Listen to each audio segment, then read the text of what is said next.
네, 오늘 하나님의 말씀 요한 1서 5장 1절에서 6절의 말씀입니다.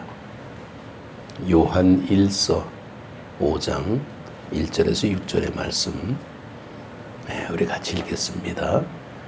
예수께서 그리스도이심을 믿는 자마다 하나님께로부터 난 자니 또한 낳으신 이를 사랑한 자마다 그에게서 난 자를 사랑하느니라. 우리가 하나님을 사랑하고 그의 계명들을 지킬 때에 이로써 우리가 하나님의 자녀를 사랑하는 줄을 아느니라.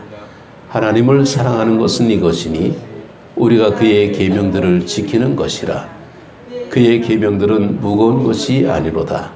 무릇 하나님께로부터 난 자마다 세상을 이기느니라. 세상을 이기는 승리는 이것이니 우리의 믿음이니라. 예수께서 하나님의 아들이심을 믿는 자가 아니면 세상을 이기는 자가 누구냐? 이는 물과 피로 임하신 이시니 곧 예수 그리스도시라. 물로만이 아니요 물과 피로 임하셨고 증언하는 이는 성령이시니 성령은 진리니라. 아멘. 예, 할렐루야. 오늘 하나님의 말씀을 이렇게 묵상하면서 세상을 이기는 사람, 우리가 상대가 있을 때에 우리가 상대를 분석하게 되고 상대가 누군지를 우리가 알아야 이길 텐데, 사실 세상에 우리가 살면서 세상이 뭔지 몰라요. 우리가 알고 살면 재미가 없죠. 또 살다 보니까 그렇구나, 그런 거지. 우리가 어떻게 다 알고 삽니까? 그래서 제가 어느 한 교회 이렇게 보니까 그 포스터 광고가 있는데 광고에 이런 글이 있습니다. 어떤 이 글을 이렇게 읽으면서 그 글이 누가 그걸 썼나 이제 그런 생각을 해봤습니다. 종교란에 기독교라고 적습니다. 일요일을 주일이라 부르며 교회에 갑니다. 때로는 말씀을 들으며 찬양을 하고 기도하고 눈물도 흘립니다. 그리고 나는 그냥 그대로입니다. 이제는 어떻게 살아야 하는지 고민하고 싶습니다. 잎만 무성한 무화과 나무가 아닌 열매가 주렁주렁 달린 포도나무로 살고 싶습니다. 주님이 이끄시는 신앙인이 되고 싶습니다. 이게 끝이에요, 글이. 그래서 주님이 이끄시는 신앙인이 되고 싶습니다. 그런 거 보니까 자기 멋대로 살았구나. 교회는 다니고 말씀도 듣고 기도도 하고 찬양도 하는데 그냥 그대로입니다. 이끄시는 대로 신앙인이 되고 싶습니다. 우리가 교회를 다니면서 이렇게 참 재미난 어떤 그런 일이 막 생기면 막 기대감을 가지고 막 찾아올 텐데 뭐 사실 그런 건 아니잖아요. 이렇게 주일날 되면 하나님 앞에 나와야 되고 또 안 나오면 또 이상하고 나와서 예배 드리고 가야 좀 마음이 편안하고 좀 그렇습니다. 늘 그것이 평생 그렇게 살다 보니까 그냥 그렇게 그냥 살아왔다. 그냥 그대로입니다. 근데 이제 코로나가 끝나고 이제 교회들마다 이제 나름대로 이제 그 정리들을 지금 하고 있는데 놀라운 사실은 기존에 흩어졌던 사람들이 많이 안 돌아오고 있다. 그 중에는 젊은 팀들이 많다라는 거죠. 우리는 늘 그래요. 습관적으로 우리가 음식을 먹을 때 이게 뭐로 만들었나, 이게 재료가 뭔가 뭐 이런 거 따지면서 먹는데 이제는 그러고 싶질 않더라고요. 그냥 맛있다. 좀 저가면 맛없네. 그냥 그러고 끝나야지. 왜 맛있는지, 왜 맛없는지 뭐 이런 거 따져보게 되면 뭐 설탕을 먹는데 무슨 뭐 이게 몸에 좋으냐 나쁘냐. 뭐 몸에 좋으면 어떻고 나쁘면 어떻습니까? 지금까지 다 먹고 살았는데. 과하게만 안 하면 될 것 같아. 과하게만 안 하면. 그죠? 적당이라는 것. 근데 우리가 그렇잖아요. 맛있으면 막 먹게 되고 좀 적으면 안 먹게 되고 뭐 이제 좀 입맛 따라서 또 달랄 수도 있고 그럽니다. 그 문정이라는 시인이 쓴 글이 있는데 참 그 시가 참 너무 재밌어요. 목숨의 노래라 그럽니다.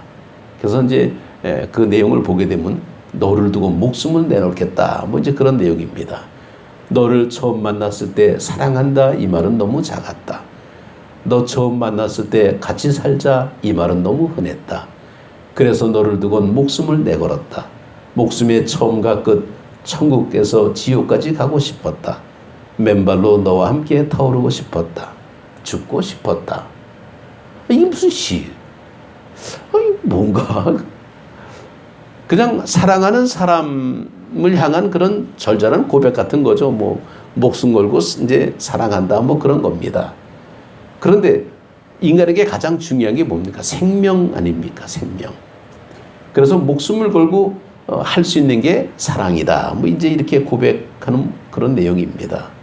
그런데 세상은 그 우리가 생명을 위해서 살고 있는데 생명을 해치는 정글 같은 곳이 세상이다. 이렇게 볼 수 있습니다.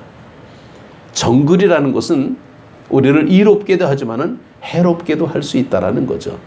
이런 정글에서 형제를 진심으로 사랑한다는 것은 하나님과 하나님의 나라를 반대하는 세상을 이기는 것이다. 그래서 요한일서 5장 1절에 보게 되면 예수께서 그리스도이심을 믿는 자마다 하나님께로부터 난 자니, 하나님께로부터 난 자는 예수님이 그리스도라는 사실을 믿는 자라는 겁니다. 그 예수라는 이 말, 이게 헬라 말로 이제 예수, 익소스라 그러는데 히브리 말로는 이제 여호수아죠. 또 야훼가 구원하신다, 메시아, 뭐 이런 의미도 있고, 한문으로 하면 기도, 뭐 우리가 다 아는 내용들입니다. 그래서 정말 우리는 기름 부음 받은 자, 메시아, 구원자, 이분이 바로 예수님인데 바로 이 구원자를 믿는 사람이 하나님의 자녀다. 예수님을 믿는 사람이 하나님의 자녀라는 겁니다. 또한 낳으신 이를 사랑하는 자마다 그에게서 난 자를 사랑하느니라. 이렇게 말씀합니다. 1절에. 낳으신 이를 사랑하는 자마다 그에게서 난 자를 사랑하느니라. 정말 우리가 예수님을 사랑하는 자는 하나님으로부터 난 자요. 정말 하나님을 우리가 사랑함으로 말미암아 우리가 하나님의 자녀로서 그렇게 살아갈 수가 있다라는 것을 우리가 말씀을 통해서 듣는데, 예전에 어느 그 교회인데 그 교회에서 그 전도사님이 이 사랑에 관한 이 말씀을 전할 때에 뭔가 좀 그 이벤트를 좀 한 영상이 있었어요. 그래서 제가 그게 기억이 나는데 어젯밤 그 꿈까지 꾸게 되더라고요. 그 이벤트가 뭐냐면 그 삼각교회입니다. 삼각교회인데 문 앞에서 전도사님이 노숙자로 분장을 한 거예요. 그래가지고 그냥 그 뭐 가발도 쓰고 얼굴도 이렇게 뭐 아마 특수 분장을 했겠죠.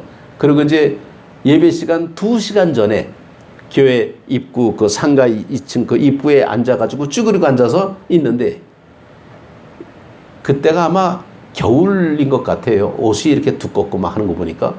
그런데 이 비까지 와. 그러니까 참 그 얼마나 그냥 그 좀 그럽니까? 불쌍하게 보이죠?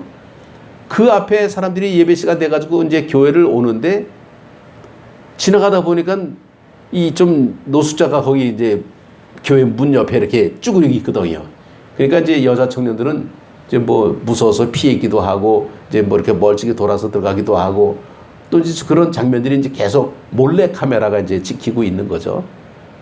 근데 그 중간에 보니까 어떤 그 여자 권사님이 이제 나와가지고 추운데 여기 계시면 어떡하냐고, 그런 좀 먹을 것도 주고 뭐 이렇게 뭐 덮을 것도 주고 뭐 그러면서 다른 데로 가라고 막 그럽니다. 근데 대꾸도 안 해. 쳐다도 안 보고 그냥 고개만 숙이고. 그러니까 어떤 한 사람은 112 전화를 했어요. 그리고 백차가 출동을 했습니다. 그게 백차가 경찰들이 와가지고 빨리 가라고 여기서 있다가 이제 얼어 죽습니다. 그냥 그런 막정 하는데 나중에 몰래 속삭이지. 나 사실 여기 전도사인데 지금 예배를 위해서 이렇게 연극하고 있는 겁니다. 그리고 순경한테 막 그러니까 순경 나중에 알겠다 그러고 그냥 철수했어, 백차가. 근데 다른 사람들은 모르죠. 예배 시간이 다 돼가는데 앞에서는 예배 시간 됐다고 이제 인도하는데 이 전도사님은 나타나질 않고 있습니다. 왜? 문 밖에 있으니까.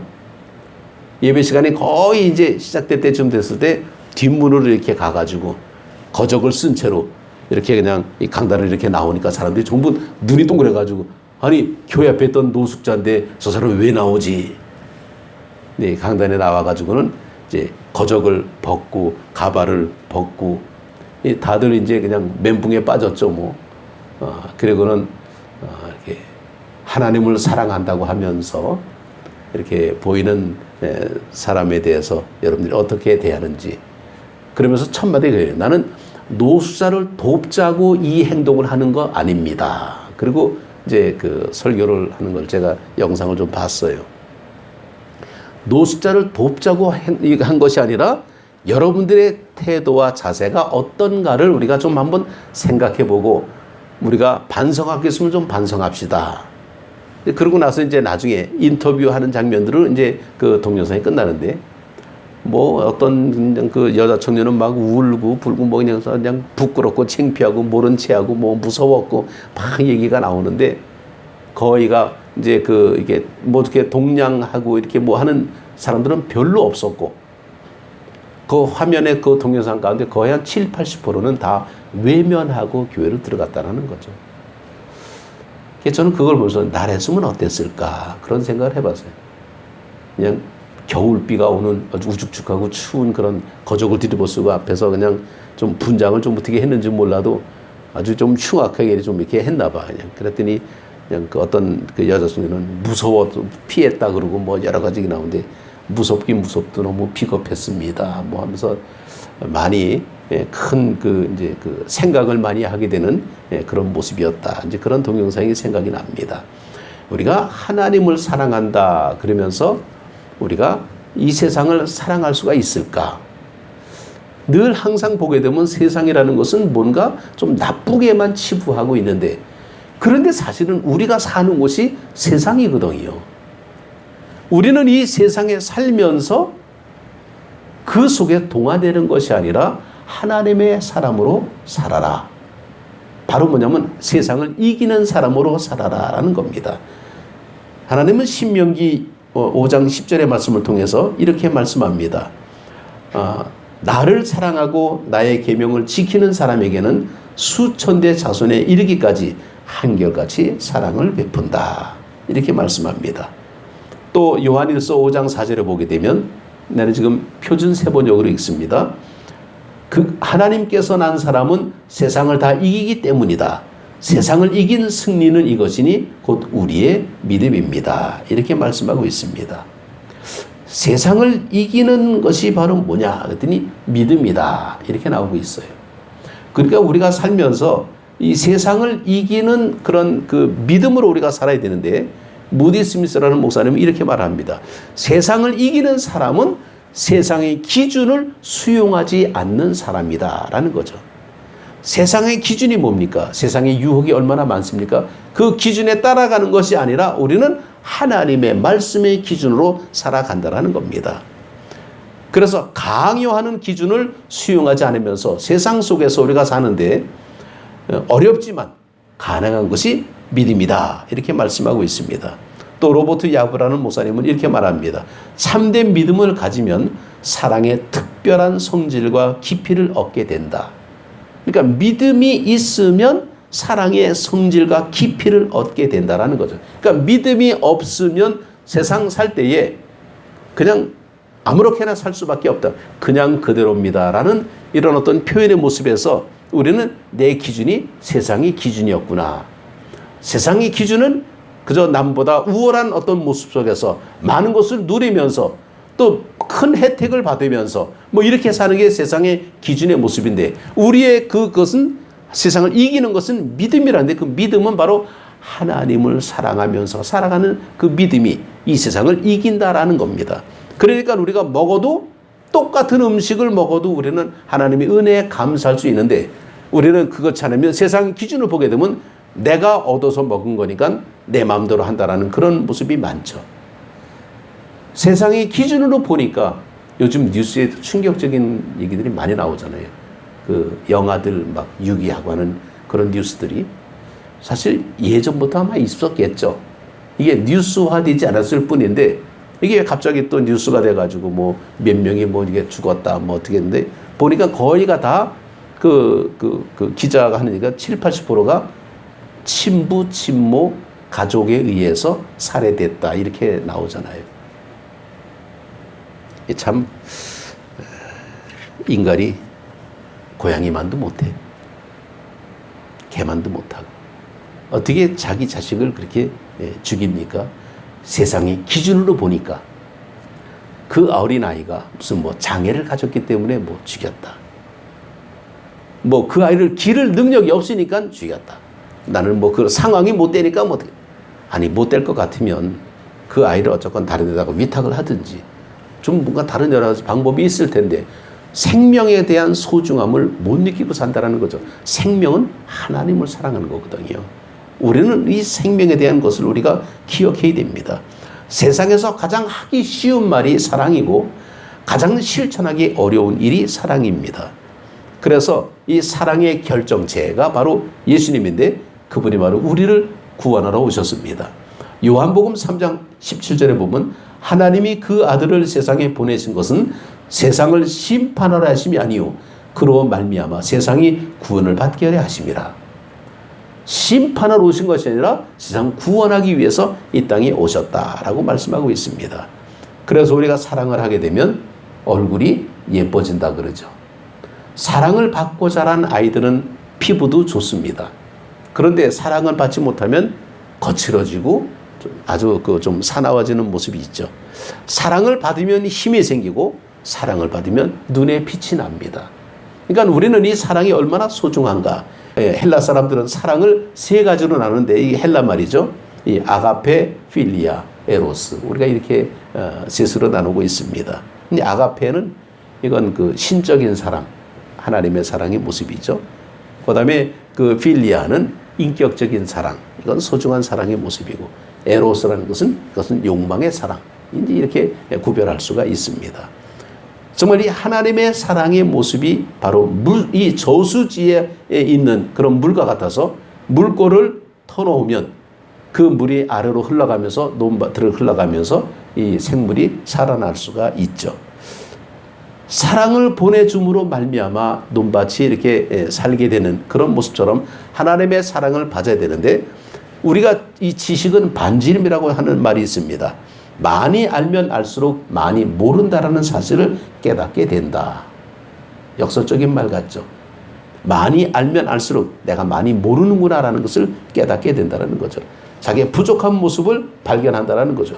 구원의 조건이 우리가 하나님 앞에 나아가는 그런 믿음의 모습이 재물이 아니기 때문에 우리는 하나님의 사랑 속에서 우리는 살아가고 있는데 우리는 이 사랑의 모습은 결코 혼자서는 사랑할 수가 없다라는 것을 발견하게 됩니다.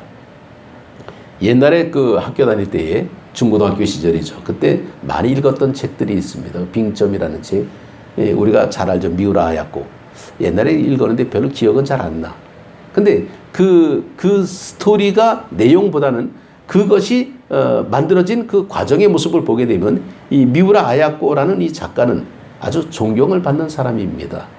근데 사실 자기 남편 봉급 가지고는 살기가 어려워서 조그만 구멍가게를 냈다 그럽니다. 그래서 이제 맞벌이 이제 부부를 이렇게 살아가는데 이제 그리스도의 사랑으로 정말 사람들께 장사를 하다 보니까 장사가 잘 돼가지고 상점이 점점 커지게 됐습니다. 그래서 가게가 확장됐어요. 그래서 그냥 굉장히 아주 그 가게가 확장돼가지고 장사가 잘 되니까 하루는 이 미우라 아야코의 남편이 그렇게 말을 하더랍니다. 우리 가게가 이렇게 잘 되는데 이거 우리 가격 때문에 다른 가게가 잘못되면 어떡하지? 이런 얘기를 했다는 거죠. 이게 참 요즘 같으면 참 존경받는 그런 표현의 모습이죠. 우리 가게가 잘 되는데 우리 가게 때문에 다른 가게가 안 되면 어떡하지? 이건 참 말이 너무나 예쁘지 않습니까? 근데 미우라 아야코는 그 말을 이렇게 받아들이면서 아 그렇구나. 그래가지고 가게 물건을 조금씩 뺐답니다. 그리고 어떤 사람이 물건 찾으러 오면 우리 그 물건 없는데 저 앞집에 가게 하면 그 물건이 있어요. 그리고 손님을 그쪽으로 막 보내고 그랬다는 거예요. 그러니까 가게가 잘 돼가지고 돈을 잘 벌다가 우리 때문에 피해 당하는 사람이 있으면 안 된다는 그런 생각에 이웃에게 손님들을 보내기도 하고 물건을 조금만 갖다 놓고 막 그랬다는 거죠. 그러다 보니까 이 미우라 야코가 여유가 생겼다는 거예요, 생활에. 그래서 여유가 생겨가지고 이 여유가 생긴 시간을 뭐에 쓰지? 그러다가 빙점이라는 소설을 쓰게 됐다라는 거죠. 이게 참 얼마나 귀한 모습입니까? 이런 아주 좋은 그런 작품이 나오는 것은 선한 마음에서 이게 나오고 있죠. 우리의 현실적인 생활 속에서 우리는 마음의 여유가 없잖아요. 늘 바쁘잖아요. 뭔가 모르게 부족한 게 있고 막 그러다 보니까 그냥 그거 쫓기듯이 그냥 살다 보니까 너무너무 힘든 늘 스트레스 속에서 우리가 살고 있습니다. 믿음의 삶의 모습은 세상을 이기는 믿음으로 살아야 되는데 그렇지 못하기 때문에 늘 우리는 힘들게 살 때가 많죠. 사실 일상적인 어떤 삶의 모습 볼 때 솔개를 보면 솔개는 평균 수명이 40년 산다 그럽니다. 근데 평균 수명이 40년 사는데 이 40년 살면서 정말 이게 깃털도 그렇고 부리도 그렇고 발톱도 그렇고 이것이 40년 정도 되면 노화가 돼가지고 이제 이것이 다 이제 못 쓰게 된다는 거죠. 그럴 때에 자기 선택에 따라서 30년을 더 살 수가 있답니다. 이걸 우리 이제 혁신이라는 그 주제를 제가 볼 때 이 예화가 있어서 제가 소개를 하는데 이 솔개가 이 부리, 낡은 이 노화돼가는 이 부리를 바위에다가 갈아가지고 날카롭게 만들어서 정말 이 노화된 부리를 떼어버리고 이걸 그냥 이렇게 문드러뜨린다는 거죠. 그냥 바위에 찧어가지고. 그러면 여기에 새로 부리가 나온다는 거죠. 그러면 새로 이거 부리가 나오게 되면 이 부리로 정말 또 이렇게 막 사용해서 발톱이 나오도록 발톱을 뽑는데요. 이 새 부리를 가지고 자기 발톱을. 그러면 낡은 발톱이 뽑힌답니다. 그럼 낡은 발톱이 뽑히면 거기에 새 발톱이 또 나온대. 이게 말이 쉽지. 바위에다가 자기 부리를 깨갖고 새 부리가 나오게 하고 새 나온 부리를 가지고 발톱을 쪼아가지고 발톱을 뽑아서 새 발톱이 나오게 하고 이 새 발톱이 나온 걸 가지고 자기 날개를 긁어대면서 날개를 다 털을 뽑아서 새 털이 나오도록 한답니다. 그러면 30년을 더 산대. 그래서 70년을 산다 그럽니다. 그러니까 40년 살고 죽는 솔개가 있는가 하면 70년까지 사는 솔개도 있다라는 거죠. 우리의 모습은 정말 그냥 일상적인 삶의 모습은 그냥 그렇게 살다가 그냥 죽을 거냐. 자기 혁신을 통해서 정말 솔개처럼 정말 이 낡은 부리를 바위에 쪼아가지고 새 부리를 만드는 것처럼 그런 어떤 노력을 통해서 더 나은 어떤 삶의 모습을 우리가 살려면 우리의 믿음의 삶의 모습으로 이 세상을 이기는 믿음이 그냥 포장된 믿음이 되면 안 된다는 거예요. 서울대 공대 교수들이 26명이 쓴 책이 있습니다. 그 책 이름이 축적의 시간인데 이 축적의 시간의 그 내용보다는 그 공대 교수들이 이 서울대 공대는 뭐 엘리트들 아닙니까? 이들이 다 썼는데 하나같이 자기들의 모든 어떤 자기 분야들 이 공대니까 전부 이제 그 공과계통이죠. 그 분야의 어떤 그런 아주 탁월한 엘리트들인데 그들이 연구를 할 때마다 얼마나 실패를 많이 했겠습니까? 그런데 그건 실패가 아니라 또 다른 성공을 위한 축적의 시간이었다라고 기록을 하고 있어요. 방법을 찾아가는 거죠. 그래서 근본적으로 새로운 개념을 만들 수 있는 개념의 설계를 정말 찾아갈 때 내가 역량이 부족하거나 이런 것이 부족하거나 그러면서 시행착오를 통해서 계속 도전하면서 축적된 시간이 새로운 어떤 그런 것을 발견해낸다라는 거죠. 축적된 시간이 있었기 때문에 귀한 것을 발견할 수가 있었지 그것이 없으면 발견할 수가 없다라는 거죠. 지금 우리의 삶의 현실의 모습은 우리나라의 경제가 우리가 지금 뭐 석유가 펑펑 나오는 나라도 아니고 정말 정말 인구가 이렇게 많아가지고 정말 아주 머리가 좋은 이런 어떤 모습으로 이렇게 살고 있지만은 그러나 우리는 내세울 게 별로 없대요. 우리나라는. 그러니까 기껏 하는 게 남의 나라에서 물건을 가져다가 여기서 재가공해가지고 뭔가 좀 첨부해서 다시 팔아서 그리고 수익을 창출하는 그런 구조에 있다 보니까 우리는 제조업보다는 서비스업 쪽에 굉장히 많이 투자를 하고 있다는 거죠. 그래서 뭔가 요즘 뭐 K-팝이 뭐 이렇게 유행이다 그러면 거기에 굉장히 막 투자해가지고 막 그들이 막 전 세계 다니면서 막 그냥 그 돈을 벌게 하고 막 그런다 그러죠. 근데 그거 가지고는 소용이 없다라는 거예요. 지금 우리의 현실의 모습을 볼 때에 영국에 보게 되면 영국의 비틀즈라는 가수가 굉장히 인기를 얻었다 그러죠. 근데 그 비틀즈라는 이 그 가수가 정말 그 빌보드 차트에 뭐 그냥 20번 석권했고 뭐 그 1964년도에 노래 5곡이 1등부터 5등까지를 석권하는 엄청난 성공을 했는데 예능은 성공했는데 경제는 일본한테 밀리고 있었다 그러고 나와요.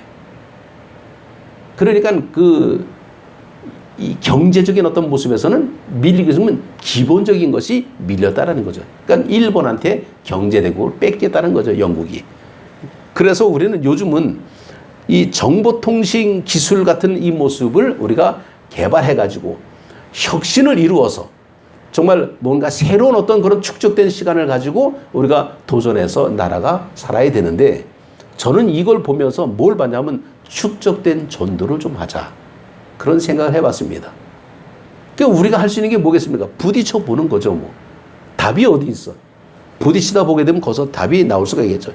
이 컴퓨터의 모습을 놓고 볼 때에 이 컴퓨터 하나는 프로그램만 가지고 되는 게 아니라 그러잖아요. 많은 여러 가지 이 속에 그 하드웨어들이 있는데 이 하드웨어들을 갖다가 잘 이용해가지고 프로그램을 만들어서 뭔가 물건을 만들어내야 되는데 우리는 이 물건을 만들어내는 이것을 그냥 단순하게 생각하면 이 세상에서 실패한다라는 거죠.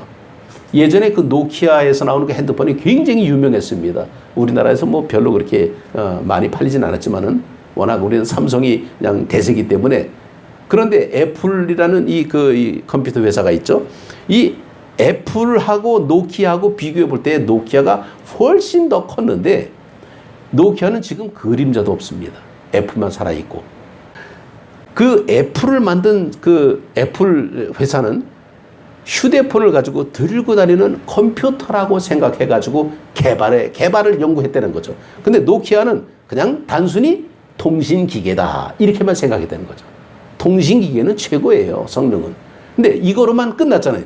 근데 요즘 이것만 합니까? 핸드폰 속에 5만 가지 모든 컴퓨터가 다 들어가 있는데 이거를 보지 못했다라는 거죠. 그래서 도태되고 말았다라는 것을 볼 수 있습니다. 요즘 그 자율주행 자동차가 굉장히 많이 이제 있는데 지금 이제 이 자율주행도 지금 목적지만 설정을 하게 되면 뭐 알아서 찾아가는 이제 그런 모습이 5단계까지 있다 그럽니다. 근데 지금 우리나라는 몇 단계냐 했더니 2단계 정도밖에 안 된대. 우리나라는 자율주행이 가다가 옆에 차선에 누가 있으면 삑삑거려가지고 움직이지 못하는. 지난번에 뭐 그런 차가 있었다 그랬잖아요. 권사님 차가 그랬나? 우리 차는 그런 거 없어요. 옛날 차랑. 그냥 뭐 옆으로 가든지 마든지 그냥 뭐 소리도 안 나는데 옆에 누가 있으면 이 센서가 인식돼가지고 차선 변경이 안 되게 이렇게 자율주행으로 막아주는 겨우 요 정도에서 멈추고 있다는 거죠. 우리나라는. 이걸 더 기술을 개발해가지고 5단계까지는 가야 이제 손 놓고 가도 차가 알아서 그냥 다 갈 수 있는. 우리는 아직도 멀고 있다. 우리의 신앙의 모습도 여전히 늘 우리는 남이 하면 그거 보고 벤치마킹에 갈까? 저기는 저거에서 잘했네. 그리고 따라갈라 그러고만 했지. 우리가 갖고 있는 어떤 이 잠재적인 어떤 축적된 재능은 그냥 썩히고 있는 게 너무나 많다라는 거예요. 우리는 이 빈칸에 이 일상의 빈칸에 대해서는 우리는 그냥 흐지부지 할 때가 많다라는 거예요. 우리가 생각하고 우리가 살아가는 것 단순한 것 같은데 그렇지 않다라는 거죠. 우리는 늘 자랑하는 게 뭐 한국 최초로 만든 그 자립기술로 만든 그 장대교, 인천대교를 얘기하더라고요. 이 장대교, 인천대교는 얼마나 큽니까? 무지하게 깁니다. 그냥 근데 그것을 기획하고 설계하는 개념은 우리나라 기술이 아니라 일본하고 캐나다하고 영국에 투자해가지고 기술 회수를 받아서 결국 했다라는 거죠. 그러니까 우리는 만들었다라고 자랑하는데 알맹이는 다 다른 나라 거예요. 껍데기만 가지고 큰소리 치고 있는 거죠.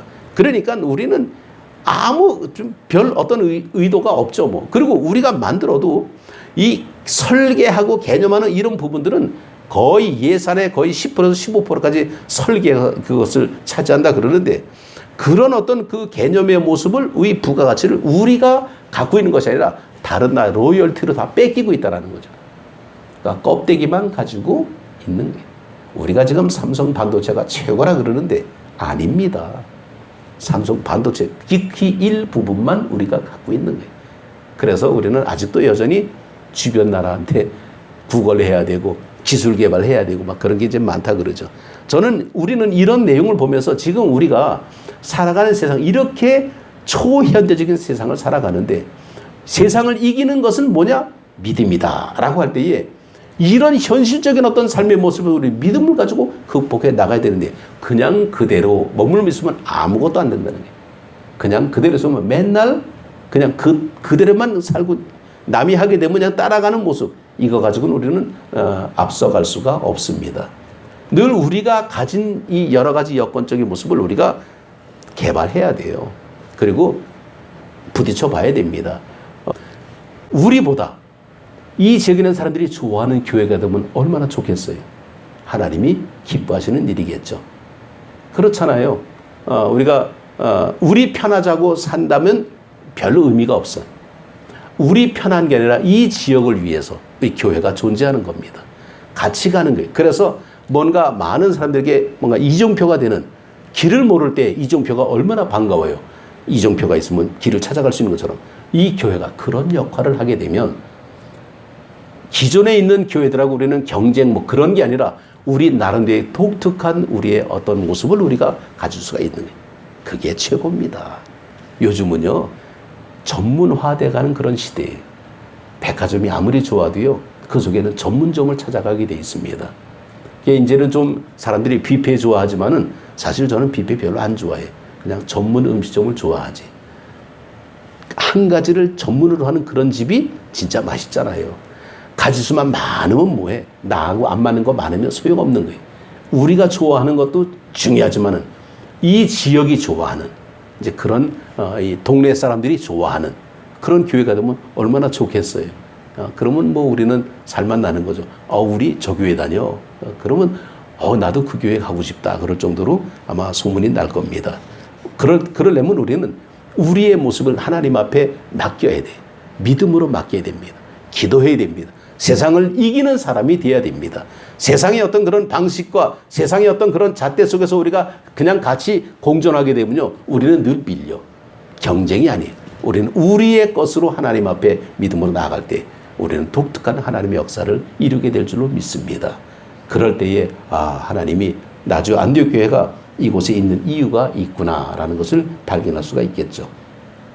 좀 더 하나님 앞에 기도하면서 세상을 이기는 사랑, 바로 여기는 믿음이고, 믿음을 우리가 가지려면 예수가 그리스도 자신을 고백하면서 사랑하는 사람, 정말 이 사랑이 정말 나만의 사랑이 아니라 흘러가는 사랑, 물고에 물이 있는데 이것을 열지 않으면 나는 잘 살 수 있습니다. 그런데 이 물고를 열면서 그 밑에 있는 모든 논밭이 정말 같이 더불어 살 수 있는 모습이 된다면 그 물을 소유한 사람 얼마나 복이 되겠습니까? 흘러가는 물, 흘려주는 물, 하나님의 은혜를 흘리는 그런 교회, 그 속에서 그 일을 감당하는 우리 모두가 되시기를 주님의 이름으로 축복합니다. 기도드리겠습니다.